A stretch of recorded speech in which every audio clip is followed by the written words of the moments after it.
All right. The next benefit they have for you, Matt and Nicole, is critical. This is the Child Safe ID kit.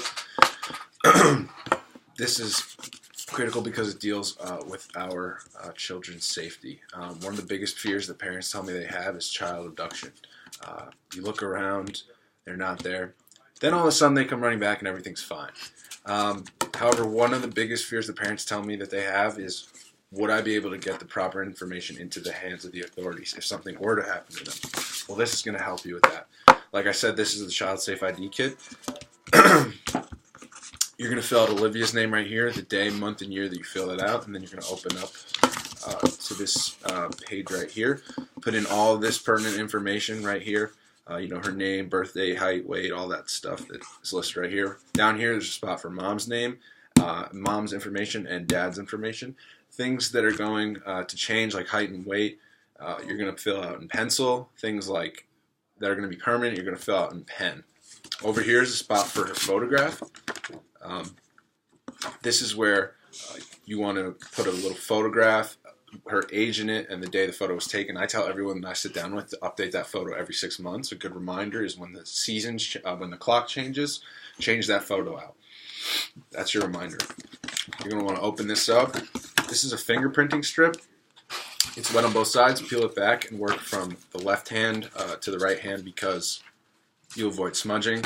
Any distinguishing physical features, notate it right up here. So if there's a scar, birthmark, any of that stuff, just put it right there. Over here is a spot for her DNA.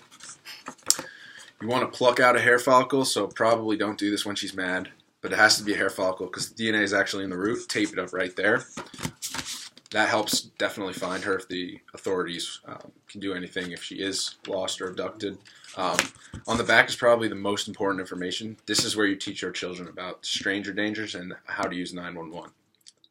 What we tell everyone, and what I tell everyone, is never put your child's name on an article of clothing or a backpack where it can be seen by a stranger, because that stranger might say to her, "Hey, Olivia, something happened to your parents. They've been in an accident. I need to take you to the hospital." She might go. That's why we tell every family to work with a code word or a password. Let's say you needed a family member or not a family member, a friend to pick up Olivia, and your password, for all reasons, is celery.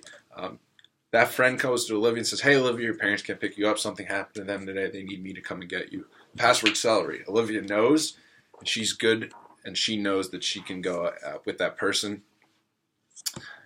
Then we also tell families to have a code word. Let's say Olivia's out at a friend's house and something makes her uncomfortable. Maybe it's some alcohol, whatever the situation might be. Now, that code word is soccer ball. She calls you from her friend's house and says, "Hey, Mom and Dad, can you can you bring me my soccer ball?" You immediately know that something's wrong and you can get over there. This is really important. Do you guys see why it is? They did a really nice job with that. Yeah. All right. Now, when we sat down with the International Union of Police Associations, we said we'd work to get this out to as many people as possible. But in all reality, are we going to be able to get them out to everybody with our limited time and resources? Probably not. Probably not, no.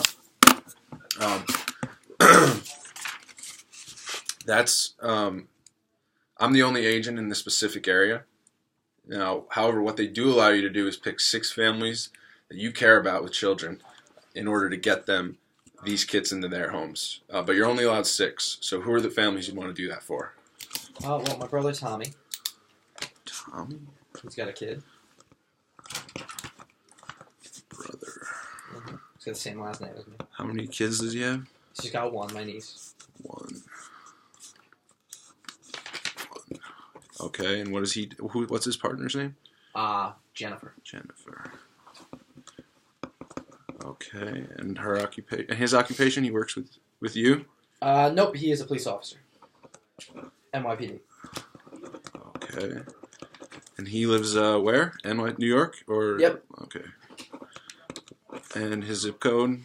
12150. Phone number? 845-489-3397. Okay, next. Perfect. Good. All right, we'll make sure we get these out to them as soon as possible. Just make sure you remind them, shoot them a call or text, let them know you're sponsored. Shoot them a Yes. call. All right. Good.